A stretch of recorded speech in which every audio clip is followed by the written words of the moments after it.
What is up, people? Welcome back to Blue Chip Prospect for the second and final part of the winners and losers video. Sorry for the 2-3 week break. I was on vacation with my boys and my wife and decided not to bring my laptop so I could be there 100%. Also, since YouTube is pushing my content really hard to Habs fans because of my location, I guess, I went a little longer and deeper on the Habs draft analysis, but I put it all the way at the end, so if you're a fan of any other team, you don't have to go through the whole thing just to get to the other teams. With that said, let's get this started. So to start with the winners, with the help of the team in front of them in the draft order, Columbus got to pick Adam Fantilli at number 2. Right there, this makes them winner in this draft. I'm not sure who will end up the best player between Fantilli and Carson, but as of right now, Fantilli has the edge for me. Fantilli is a mean competitor, middle-driven, high-end skater, high-end shooter center who can do it all. He is the complete package and an elite complete package. The 65 points in 36 games kind of support the elite package thing if you want. He had the most points in the NCAA as a draft eligible. His point per game production would place second in the last 35 years or so, only behind Paul Kariya, so that's why I think Columbus are winners. Even if they miss on every single pick after that, they'd still be winners, but guess what? They didn't. They added Fantilli's teammate, Gavin Brindley, in the second round, who is a small but fast and very skilled player with a bottomless motor. Brindley scored at almost a point per game clip in Michigan and is good at everything except shooting and scoring.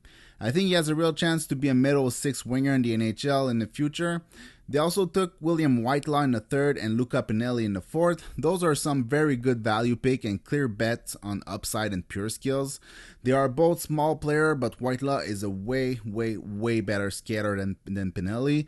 Whitelaw is a very high level player offensively. He has a little bit of everything. A great shot, great sense, great hands, great feet. It's all a question of whether he'll translate and if he can adapt to stronger competition. Pinelli, on the other hand, is another highly skilled player and another pick from Columbus with a bottomless motor, but I think the speed might be an issue here. Still a very good bet in the fourth, but there's a lot of risk in that projection. I also like the Tyler Peddle pick. I never watched a game just to watch him and focus on him, but I saw him live and thought he was a very good skater with good size and good physicality. The skills are limited, but he has a chance to develop into a fourth line checker or something around that in my opinion.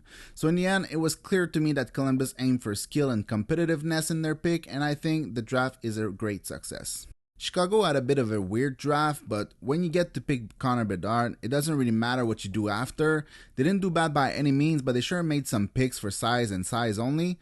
First, well, they got Bedard. There's not much left to say about him. Generational skills with generational production to back it up every step of the way. They got their superstar, now they need to surround him. With their second first, they went with Oliver Moore, who I like quite a lot. This team is going to be fast, and it shows that speed is the way to go for Cal from Chicago. I think Moore has more to show. I don't think he'll ever be a premier playmaker, but with his speed and his shot, he could become a very dangerous player. Guyan at 35 is probably a good pick, but like I said in previous videos, I know nothing about goalies. I also know nothing about Kanserov, but he had the best first year draft eligible production in the NHL, which doesn't mean that much actually, but it's still positive. I really like the Nick Lardis pick in the third. Amazing skater with a great shot. I had him in my top 10 shooter video, and when you combine the shot, the skating, and the motor, I think he has a good chance to develop into a scorer in the NHL. I'm not a big fan of the other selection except maybe Alex Farron, who is not a great skater but do have some skills with that size. So overall, Chicago added a ton of skills and a ton of speed to their prospect pool. They deserve an A+ in my opinion. I really liked Arizona's draft in the early rounds, but I don't know many players taken in the third round and later, so it's a bit harder to judge. I really love that Arizona had the guts to pick Simashev at number 6. Like I said in my top 10 defenseman video, he's my favorite D in this draft. I think the potential with Simashev is sky high. He has the tools to become a top D in the NHL in my opinion. If I was an Arizona fan, I'd be very excited with that pick, with the production taking a good step in the second half of the season, the elite skating, the size, the deceptiveness. There's a possibility for elite player in Simishev. With their second pick in the first, they went with the size and skill combo with Daniel Booth. Even if I had him much later at 28, Booth is a great pick if he hit. He has a chance to become an unstoppable force in the NHL. There's a risk to that projection, of course, but he's an amazing player. They took Rabral, however you say that, in the second, and as far as I know, he was the most highly rated goalie in this draft, so that's another really good pick. I like the Noel Nord pick in the third round. I didn't think he would fall to the third, actually. Player with good size, average to maybe barely under average skating, good skills and competitiveness, don't usually last a long time, but good on Arizona to grab him in the third. The only other player that I have seen play is Justin Kipke. There's a lot of work to be done here. The skating and puck skills combo is very under average. He bobbles a lot of puck, passes are imprecise and can't match attacker speed and control the gaps as a defender. Sounds negative, but if he works on his feet, he has a chance to become something. Overall, a good draft with a lot of risk associated to it, but a lot of reward if players like Simishev, Booth, and Rabral hit anything close to their ceiling. They also added a significant amount of size to their pool. I'd give it an A. Buffalo ended up in the winner category by default, with NHL teams letting Benson fall to 13th overall. I think it's clear by now that I'm a big Benson fan. Yes, there is risk associated to smaller players with average skating at best, but Benson isn't a normal smaller player. He comes with elite hockey sense and elite passing ability, elite defensive game, elite competitiveness, while also being a dual threat with his shot and inside driven play. I'm very happy for the Sabres fan, but I'm also a little bit jealous. Then, the Sabres added Anton Wahlberg in the second round, who's a big center that can move quite well for his size. He looked really good in the U18s, and he has some sneaky skills. He's not just a big guy. He's well-rounded, but he's smart and he has some good puck skills. He was a good pick in his early second. They followed that up with Maxim Sturback, who had an okay season in the USHL but looked amazing in the U18s. Big right shot defenseman with some skills with the 45th pick is definitely a good value pick. I know he's regarded more as a defensive defenseman, but I think he has more skills and creativity than given credit for. At least he tries to make plays all the time. I like to see that. In the end, there's not many picks from Buffalo that I can talk about, but the one that I saw are some very good picks for their position. An A for sure. And given how good their prospect pool is, especially at the forward position, I can understand why they pass on some players with some skills to add size and defense to their pool. Man, considering where the Flames were picking, they knocked it out of the park in my opinion. Samuel Honzek at 16 is a very good pick. He's a very safe pick to be a middle six player in the NHL, but he also has a much higher ceiling than that. The guy is huge, he skates well for his size, he's physical, he has a high-end shot, he's good puck handler, he's great forechecker, he has a lot of tools going for him. If he can find a way to get into the shooting position by bulldozing his way there or by stick and laying his way there like he does in the WHL but in the NHL, he will be a hell of a player. He's one of the players I'm the most intrigued by his future development. Morin in the second is also a great pick, highly skilled defenseman with a rocket of a shot, needs work defensively, but just like Jérémy Poirier, the potential is there. Suniev in the third is great. It's just great. I didn't think he would go before that because his level of effort isn't very consistent and his skating is under average, but he is a big, powerful winger with tons of skills. I'm very curious to see how it's going to go in the NCAA, but I would bet on him to develop quite well over the next few seasons. I never tuned in to watch Lipinski himself, but he did stood out almost every single time I watched Honzek. I guess Calgary thought the same. Another big physical player with skills.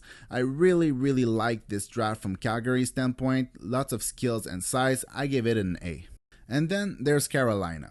Every year, there's Carolina.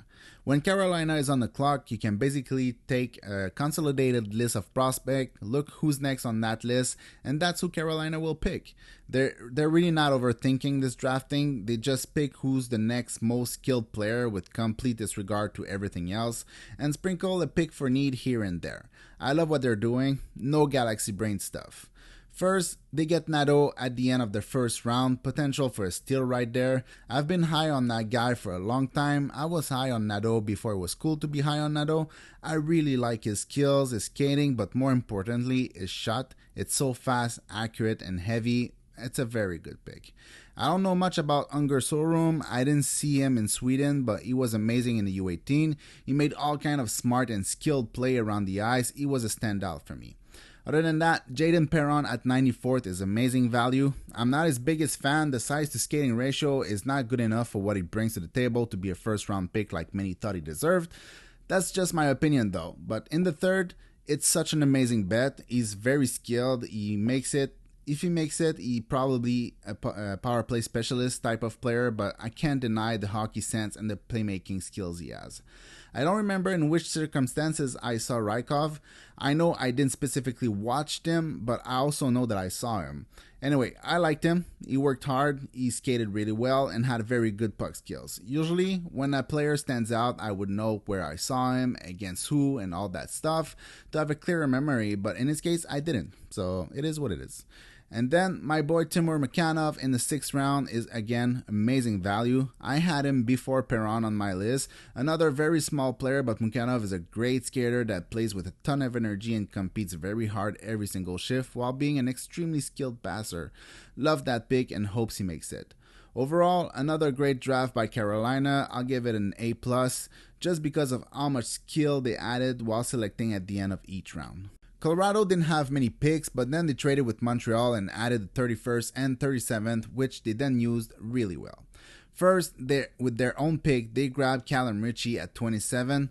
Man, I really didn't think Ritchie would make it to 27. That's insane. A center with size, hockey sense through the roof, very, very good puck skills and passing skills. Good for them. Definitely a second line center potential. Very good value at 27. It just shows how deep the draft was with forwards. Then they used their second first round they got from trading Newhook to get Gulyayev. I understand why Gulyayev was still on the board at 31. Small defender aren't exactly the most popular commodity in the NHL, but Gulyayev is an elite skater with high-end skills. Again, very, very good value.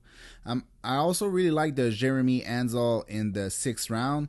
The guy was dominant in the playoffs. Yes, he's 20, but there's plenty of non-dominant 20-year-old in the WHL. I think it's a good bet. Overall, I think Colorado did really well. They didn't leave anything on the table. They swung for skills with their 2 first-rounder, and I think that was the way to go. Florida didn't actually add much to their prospect pool, but they didn't have a single pick before the 63rd selection. It amazes me that they were capable to draft Grayson Sachin that far in the draft. Sachin have some of the best hands in the draft. He competes really hard every single shift, and he's not afraid whatsoever to play in the middle of the ice. He's not small at 5'11", but he's light. He's not a great skater, but he certainly is at least average. I don't understand or see why a player with that kind of profile who was buried on the Seattle lineup would fall that far, but it is what it is. Other than that, I saw Luke Coughlin, but I really didn't think he stood out, so I don't have much to add here. Considering the amount of picks and where they were, I give Florida an A- since they were capable to get a first round talent even though they didn't pick before the 63rd selection. The LA Kings were another team with no first round pick who managed to do very well. I'm not the biggest fan of their first selection in Jacob Vorak. I didn't see him a lot, but I didn't think he did anything particularly well. I know he's big and physical and can move well enough for his size, so there's a chance he makes it, but I think the ceiling is very limited. I mean, if he plays, it's still a noteworthy addition, but I'm just not sold in my limited viewings. On the other hand, though, they got Zimmer in the 3rd round, which is amazing value. He will definitely need to work on his conditioning and his skating. It's a good couple notch under average, but the skills are undeniable. Great shot, great scoring sense, great passer, great puck skills, and he's very physical. He has top 6 skills all day for me, but a lot will need to go right for it to happen. It's a bet on skills, and I like that a lot. I don't know how Matthew Mania slipped to the 5th round, but he did, and they got him. In terms of raw talent, he's got it all. 6'1", right shot D who can skate, good shot, good passing, and very aggressive at both ends of the ice. He needs a ton of refinement in his decision making, but there's definitely a player in him if he can put it all together. I was gonna give LA an A plus because of who they got and where they got them, but I'm taking it back a notch and give them an A because of their second round selection where they left better players on the table. It doesn't really matter how the rest of your draft goes if you can get a player as smart and purely skilled as Perreault at 23. The Rangers didn't have a pick in the second round, so it was a harder task for them to add another significant piece, but they did well enough.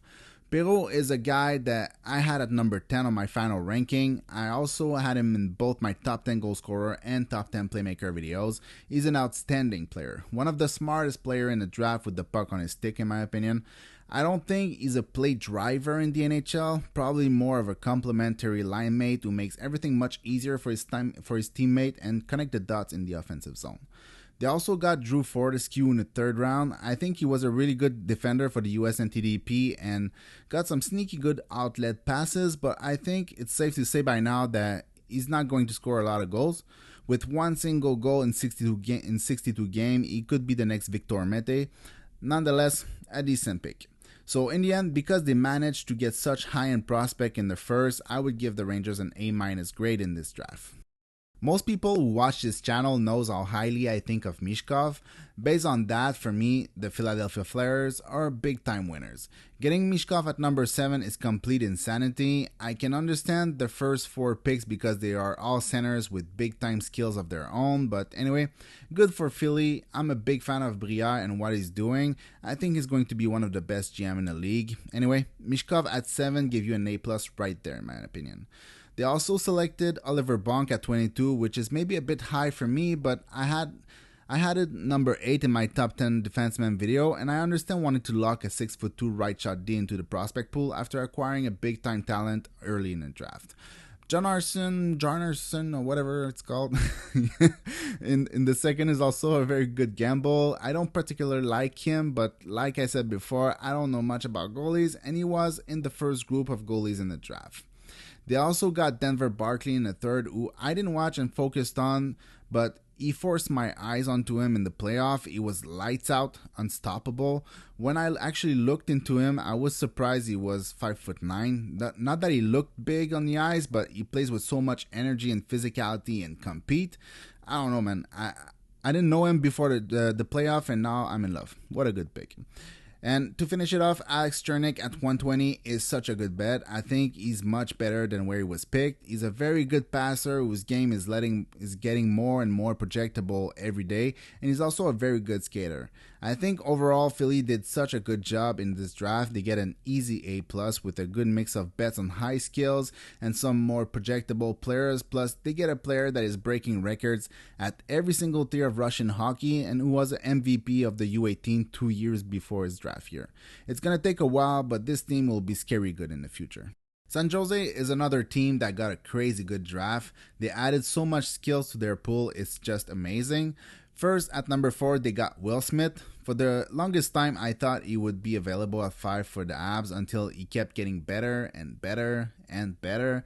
Then he goes to the U18s and he put up 20 points in 7 games. At that moment, I knew that if everything stayed the course, my Habs wouldn't get any of the best forwards in the draft. Then Musty at 26 is insane value. If Musty can put everything together and add a step or two, he could end up top 10 in a redraft. He's very, very skilled and diversified while being a big and physical player. What a pick at 26, man. Kasper Aaltonen in the second is also very good value. I wasn't sure if he was going to be picked in the first or not, but I thought that maybe a team would probably swing on a guy of that size with that scoring touch. But 36 seems like the right spot to take a chance on him. He's definitely not a well-rounded player, but there's not many big physical players that can shoot the puck like he can. Then Luca Cagnoni in the 4th round is extraordinary value. There's not a lot of 5'9" D in the NHL, I understand that, but Cagnoni has some pretty special skills and has the brain to go with it. He has everything you want in a defenseman except for the physical tools. Compared to other small defensemen, he's the one I would put my money on because he's so smart and skilled while being a high-end skater. Overall, I'd be crying with joy if my team had that type of draft, so that says it all. It's an easy A+ for me. So much diverse skills were added by San Jose. I really, really love their work. Seattle had a ton of picks and they made the most of it. They didn't have early picks, but they still drafted top talent, starting with Edward Schale. Funny enough, I had him exactly where they got him. On his skill alone, he should be much higher, but didn't have a great year, and the consistency of his effort was a roller coaster, from completely uninterested to doing it all by himself. Time will tell, but it's a good bet at 20. Then Carson Repkov, Fisker Molgard, and Dragicevic, all within 7 picks in the second round, is outstanding value. Repkov is a big guy with skills that can really shoot the puck, really good at finding space and letting go a heavy shot on the net. Fisker Molgard is a very complete 200-foot guy with a very good brain and skating. He's a player I'm fairly certain he will make it to the NHL. He has third line toolkit all day. And for Dragicevic, I had him at 22 in my personal ranking, so obviously when he was picked with the 57 selection, I thought it was a steal. We'll see how it goes for him, but I don't think there's a world where he doesn't make it. Too much skills and sense to not play. I'm not a cheerleader for Kanan Price, but getting him in the third round is still pretty good value, and Lashko in the fourth is really good. He's not the most purely skilled player, but he's a smart, competitive, and well-rounded player. He's not dynamic offensively, but he plays a simple and mature game that translates really well to higher levels. Overall, a very, very good draft. Got a little bit of everything with highly skilled question marks to safer picks and everything in between. A good A on the edge of A+ for me. St. Louis had 3 selections in the first round. They probably could have done a little bit better in my opinion, but they still got plenty to add to their prospect pool. Starting with Dvorsky, I had him at 11, so I think that's right where he belongs. I'm not sure he's dynamic enough to be a real 1C in the NHL, but he sure has a chance, and if he doesn't, he has all the necessary skills to be a good second line center. Otto Stamberg did fantastic in the U18s, but did a little bit less fantastic in the National G20. He has creativity and puck skills for days while being a good shooter and passer. He definitely has top 6 potential, but I'm curious to see what he's going to do in the SHL next season. I've seen many people say that Lindstein didn't really belong in the first round, and I would disagree with that. Like I said in my top 10 D video, he's one of my personal favorite outside of the big names. He's not a flashy dynamic D, but he's very reliable and thought he did pretty good in the SHL. I actually thought he did really good the previous year too, so there's that. I'm happy somebody agrees. I didn't see Perkachik outside of the U18, but I thought he was really good when I saw him, and he's gonna be playing with his friend Dvorsky, so that's cool. And I watched a lot of US NTDP this season, and a couple times I thought Fisher was having a great game, steady defensively and never giving up his blue line. Not a bad pick, but the upside is limited for sure. Overall, I think they could have done better, but they still add a ton of talent up front and some good reliable Ds on the back, so that's an A- for me. The Capitals are in the winner category because they landed Crystal with the 40th selection. That's bat poop crazy to me. People who've watched some of my videos knows how much I like him. I use him as a comp in almost every single video. I had Crystal number 8 on my list. I'm not crazy. I knew he was not going to be picked up 20 or so, but 40, it's just crazy to me. He's so good. I talk to people who says that's just another Bobby Brink situation, and they would be right in a way, but while both are small and not great skaters, I think the highs on Crystal are on a different level, and he also incorporates deception everywhere.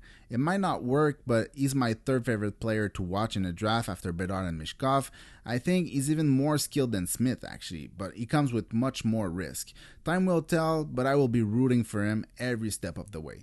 Then there's also Leonard. I had Leonard 1 rank in front of Crystal at number 7, not because he's more skilled, but because he's easily projectable into an NHL top 6. He's got some good skills, great shot, he skates well, and he plays hard.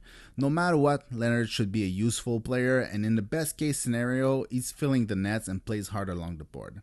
In the 5th, they also took a swing at Cam Allen. He was in everybody's top 20 or so before the season started. Maybe he gets back on track. I find it hard to believe that he can do better. His draft -1 season actually was better than his draft year, so there's a chance. In the end, Washington got 2 very different players in the first and the second round, but 2 players that I rank 7th and 8th respectively, so that's an A right there. Now we get into the loser category, and I want to be clear about something. When I say loser, I don't mean it in a mean way or anything like that. They are just the teams that left the most skills on the table, or the teams that didn't have enough picks to actually give a boost to their prospect pool. That's all. There's nothing mean to it. I have to say that because by now it's clear that the Habs are in the loser category for me, and I don't want people to think that I'm hating on Reinbacher and that I was in his personal DMs screaming insults to him or anything like that. I'm also smart enough to understand that in 5 years from now, a lot of what I've said in this video will be completely wrong, but I can only make it with the information that I have today. So let's start with the Bruins. And I have not watched or focused any of Boston's selections, so it's hard to give a real educated opinion here. I have seen some play in the U20 and U18s, but none has stood out for me to change focus or even Google them. The only one that I've seen with repetition is Beckett Hendrickson, and that's because he played for the US NTDP. He's actually a very decent playmaker with a good two-way game, but that opinion is from snippet of flashes that he's shown last season. The thing is that when I'm actively scouting a player, I skip every shift he's not on the ice, so it doesn't leave a lot of space for players to catch my attention. In the playoffs and international tournament, I try to watch most of the game, and with some regular season games, I'll watch like one full period before I start skipping to see if some player would catch my attention, and Hendrickson did a few times with nicely timed and high-end passes, so there's something. Overall, I don't even know what to grade it, but it sure doesn't look promising from my point of view, so I guess a C- is fine. I am not super impressed by Dallas selections overall, but it could turn out to be okay. I think Aram Minetian in the fourth is very decent value. He's on the smaller side, but he does everything well. I don't think any of his attributes stands out or will carry him to the NHL, but he does have a chance because of how well-rounded he is. A bit the same story with Tristan Bertucci. I don't think his production really reflects the player he is. He's a good defender, especially against the rush, but he struggles to move the play forward with 4 checkers on him. That's a no-go in the NHL. He will need to get a lot better at this to sniff the NHL.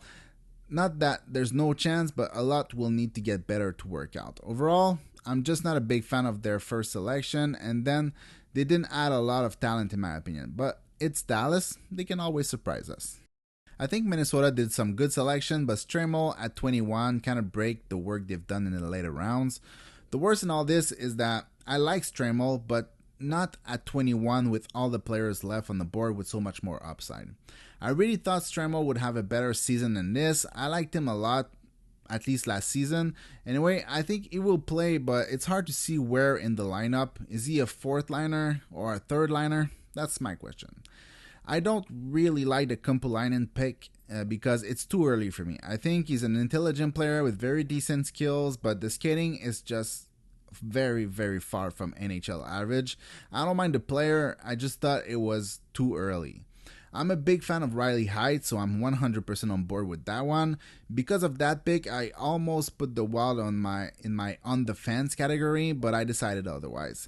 I don't know much about the other selections, so I can't judge, but overall, I would grade it somewhere between C+ and B-. I don't know what that would be, but I think it's where it belongs.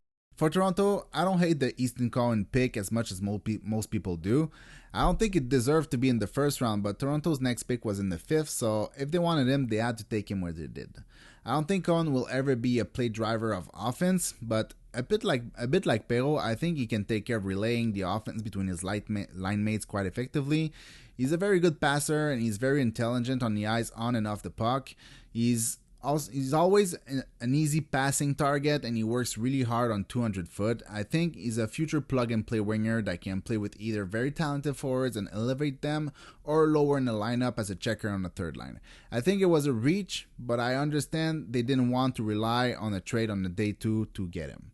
Other than that, I saw Chadwick, but the only thing that I know about him is how clunky his skating is, so since I don't have anything positive to add to the negatives, I'll skip over, but in the end, every 6th round selection comes with big question marks.